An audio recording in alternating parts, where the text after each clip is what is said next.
Hello guys, I am गुलाबशा और हमारा चल रहा है ऋग्वेदिक टॉपिक सेकंड पार्ट। अब हमें क्या देखना है कि जो आर्यंस थे उनका ट्राइबल जो कॉन्फ्लिक्ट था वो कैसा था। We know little about the weapon of the adversaries of Aryan people. हम जान ही गए हैं कि जो आर्यन लोग थे वो किस तरीके के वेपन्स यूज करते थे। Also we hear of many defeat inflict by Indra और the enemies of the Aryan. Rigveda जो था उनमें ऋग्वेदा में इंद्रा को क्या बोलते थे, जो इंद्र भगवान थे, is called as Purandara.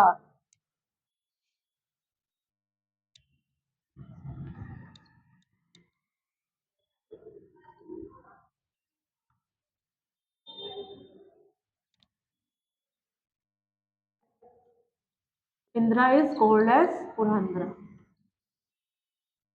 Called as. जो आर्यन लोग थे ऋग्वेदा में उनमें इंद्र इंद्र भगवान जो थे उनको पुरांदर भी बोला जाता था, which means that he was the broker of fort. इस चीज का मतलब था he was the broker of fort, यानी किले का को तोड़ने वाले। But we can not identify the fort held by the pre Aryans. हमने लेकिन हम कोई भी ऐसा आइडेंटिफाइड नहीं किया गया है जो प्री आर्यंस के टाइम में कोई भी फोर्ट यानी किला बना हो, कोई भी आइडेंटिफाइड नहीं हुआ है। Some of them only have been Harappa settlement.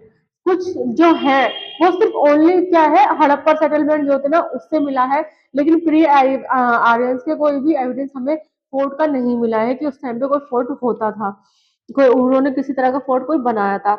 However, हालांकि there is no doubt about the Aryan success, और इसमें कोई डाउट नहीं है कि आर्यंस के जो सक्सेस थे, उनके जो राजा थे, वो कोई ना कोई रहा ही है। And these come because the Aryan possessed chariot driven by horses and introduced them for the first time into West Asia and India.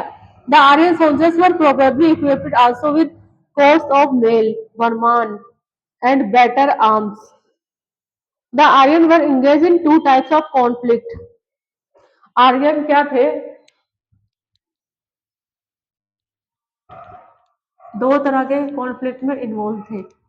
पहला क्या था उसमें, पहला था they fought with the pre Aryans and पहला वे they fought with the pre Aryans, किससे लड़ते थे, प्री आर्यंस से लड़ते थे। ठीक है। And secondly they fought amongst themselves. Secondly क्या था, दे फाउट मतलब एक दूसरे से ही लड़ते थे, उनके आपस के बीच की लड़ाई थी। तो ये हमारा क्या था, हड़प्पा आर्यंस लोग जो थे उनके बीच में दो तरह की बैटल देखी गई है। They fought with pre Aryans and they fought amongst themselves. ठीक है। Intra tribal conflict rock the Aryan community for a long time, divided into five tribe called Panchajana. जो आर्यन लोग थे वो फाइव इंटर ट्राइबल में डिवाइड थे, जिसको क्या बोलते थे, पंचजना।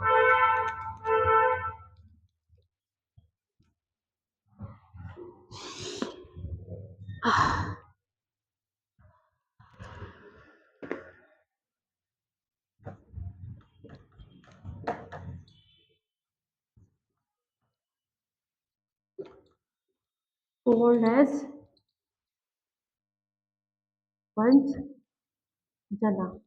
Five tribe called at Panchajana. जो आर्यन थे वो पांच ट्राइब में डिवाइडेड थे, पंचजना। The Aryan fought among themselves and sometimes enlisted the support of the non-Aryan people for the purpose.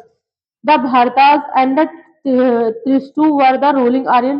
जो भारतास एंड द त्रिस्तु ट्राइब थे वो क्या थे, रूलिंग आर्यन थे जो रूल करते थे, क्लैन से थे। And were supported by priest Vashishtha and country Bharatvarsha was eventually named after the term host of ten kings, five of whom were head of Aryan tribe and the remaining five of non-Aryan people.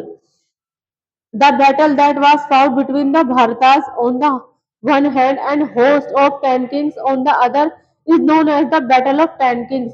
जब भारतास और ten Kings के बीच में war हुई थी, जो conflict हुआ था, उसको क्या कहते हैं हम? Battle of ten Kings. सिर्फ इतना ही काफी है, ज्यादा डेप्थ में इसके जाने की जरूरत है नहीं। This battle was fought between the Bharatas on the one hand and the host of ten kings. ठीक है। दिस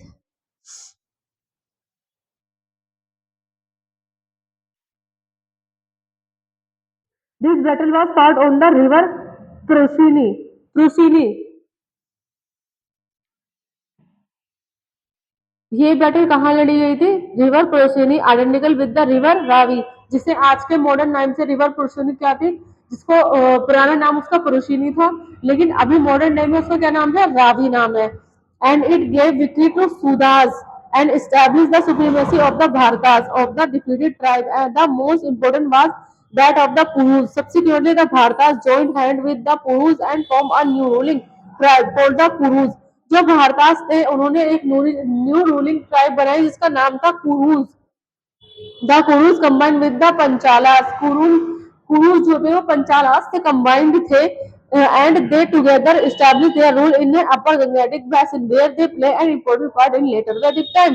जो अपर गंगेटिक प्लेन था, उन्होंने वहां पर अपना एम्पायर एस्टैब्लिश किया, और इन्होंने वैदिक पीरियड में बहुत ही इंपॉर्टेंट रोल प्ले किया है। ठीक है। तो नेक्स्ट है हमारा मटेरियल लाइफ। जो आर्यन थे, उनकी मटेरियल लाइफ कैसी थी? ये हमने ट्राइबल कॉन्फ्लिक्ट हमने देख लिया उनको किस तरीके से रखता रहा है। अब उनकी हमें मटेरियल लाइफ देखनी है, उनकी मटेरियल लाइफ कैसी थी?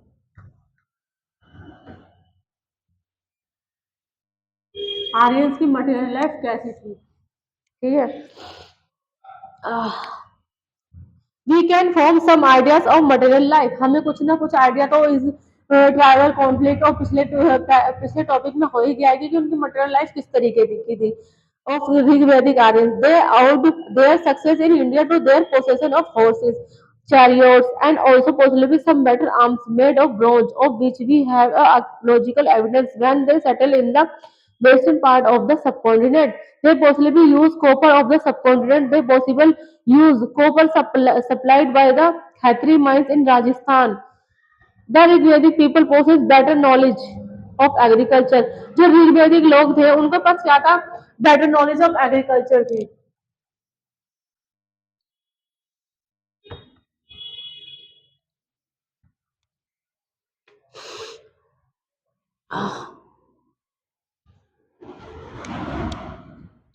People possess better knowledge of agriculture. Knowledge of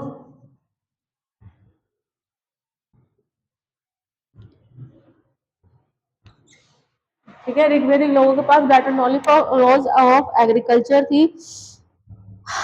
प्लगशेयर is mention in the earliest part of the Rigveda. Ploughshare क्या होता है? हल होता है। हल को प्लगशेयर बोला जाता है। प्लगशेयर जो कि बैलों पर रखकर हल से खेती की जाती थी, वो मेंशन हुई है अर्लीस्ट पार्ट ऑफ ऋग्वेदा में। Though some consider it the interpolation, possibly this ploughshare was made of to wood. Ploughshare यानी कि जो हल थे वो किससे बनते थे? वुड यानी लकड़ी के बने हुए होते थे। दे वर acquainted with sowing, harvesting and threshing and knew about the different season. In spite of all, in spite of all this, there are so many references to the cow in the Rigveda. Reflect यानी बहुत सारे evidence मिले हैं cow के ऋग्वेदा में। That the Rig Vedic Aryan seem to have been a pastoral people. Most of their wars were fought for the sake of cows. उनकी जो बहुत सारी वॉर है वो कहाँ पर फाउट हुई है? सेक of cows.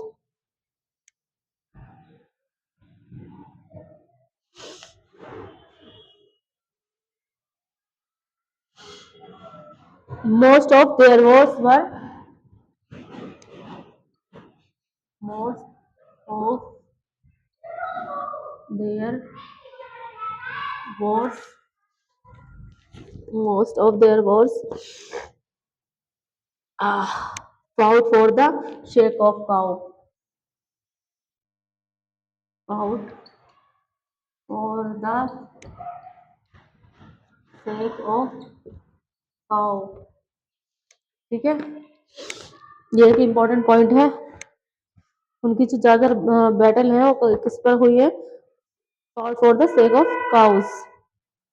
The term for war in the Rigveda is gavishti on search for cow. The cow seems to have been the most important form of Vedic form of the wealth. ठीक है, and whenever we hear of gift made to priests, it is stated in terms of cows and women slave and never in terms of the measurement of land. Measurement of land का कुछ ज्यादा वो नहीं था, लेकिन slave women जो है slave के रूप में देखी गई है, लेकिन और काउस का बहुत ज्यादा इस्तेमाल वॉर्स वगैरह में दिखाया गया है वैदिक पीरियड में।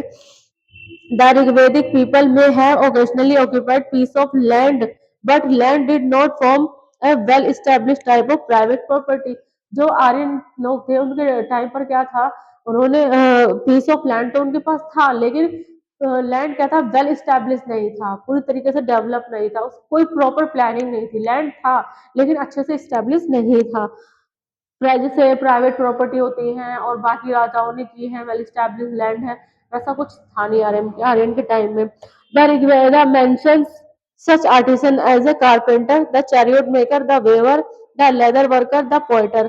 ऋग्वेदा के टाइम में क्या पाया गया है? हमारे ऋग्वेदिक टाइम में आर्टिसन आर्टिसंस है, कारपेंटर्स है, कारपेंटर्स पाए गए, एंड चैरियट मेकर,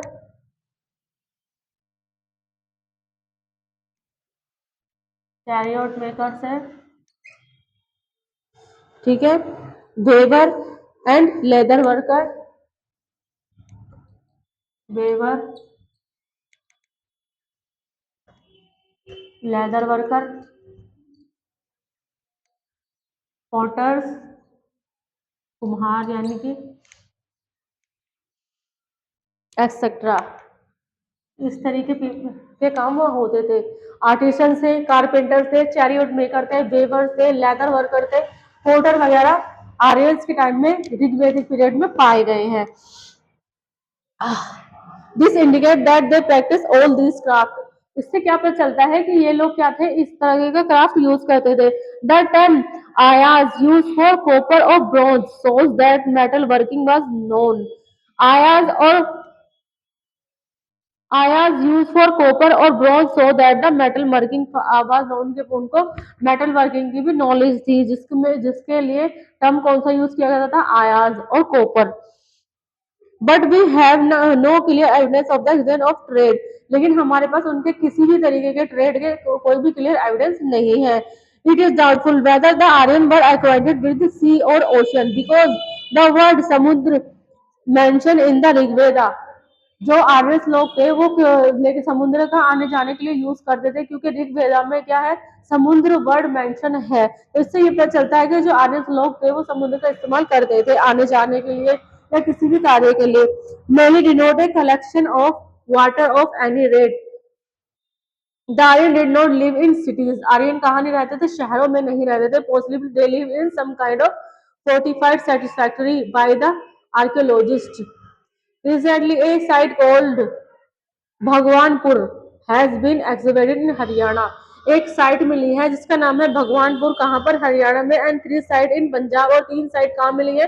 पंजाब में मिली है। And in all these cases painted grey ware has been founded along with late Harappa. जो पेंटेड ग्रे वेयर उसमें हड़प्पा में मिली है वो ही उस वहां पर भी मिली है, पंजाब और हरियाणा में। पंजाब में 3 साइट मिली है और हरियाणा में एक साइट मिली है भगवानपुरा के नाम से। पोट्री मेकिंग की the dates assign to the Bhagwanpura range from 1600 BC. जो भगवानपुरम की रेंज में असाइन की हुई जो हमें साइड मिली है उसकी जो डेट है वो क्या है? 1600 बीसी से लेकर 1000 BC, which coincide with that of good portion of the area represent by the Rigveda. Although painted graveware has been found at all these sites. Painted grey ware यानी पोट्री का जो पेंटेड ग्रेवेयर होता था वो हर साइड पर मिला है। Neither iron object nor curial were been encountered. We may therefore think of a Peron phase of the painted graveware which coincide with Rigvedic phase. ठीक है, तो ये वाला टॉपिक आज का यहीं तक। नेक्स्ट अगले पार्ट में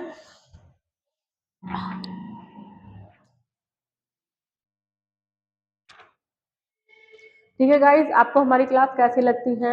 ये हमारा एसएससी, सीजीएल, यूपीपीएससी और यूपीएससी की सीरीज चल रही है। आप इसका किसी भी गवर्नमेंट एग्जाम में इसका इस्तेमाल कर सकते हैं। ये नोट्स का भी, और जो मैं बताती हूँ अगर आप उसको भी नोट करेंगे तो आप इसका ये सब कुछ अच्छे से इस्तेमाल कर सकते हैं, इसका नोट्स बना सकते हैं। मेरे पास इतना टाइम नहीं होता है कि मैं आपको प्रॉपर नोट्स बनवा सकूँ, तो इसीलिए मैं आपको छोटे छोटे पॉइंटर्स पे सब कुछ जो ज़्यादा इंपॉर्टेंट होता है वही बोर्ड पर लिख पाती हूँ। लेकिन जो मैं बोलती हूँ अगर आप उसी को लिखेंगे वो आप नोट्स के रूप में फॉर्म में लिख सकते हैं। ठीक है, तो ज़्यादा से ज़्यादा लाइक कीजिए, सब्सक्राइब कीजिए, ताकि मैं आपको और ज़्यादा आपके लिए अच्छी से अच्छी वीडियो ला सकूँ। आपको कमेंट करके ज़रूर बताएं आपको कहाँ पर क्या डाउट है, आपको मेरी वीडियो कैसी लगती है। ये आपका फर्ज बनता है। मैं अगर आपके लिए इतनी मेहनत कर रही हूँ, आपको पढ़ा रही हूँ, अपना टाइम निकाल रही हूँ, तो आपका भी ये फर्ज बनता है कि आप मुझे कमेंट करके बताएं कि आपको मेरी वीडियो कैसी लगती है। ज़्यादा से ज़्यादा लाइक करें, सब्सक्राइब करें, कमेंट करें। Thank you so much.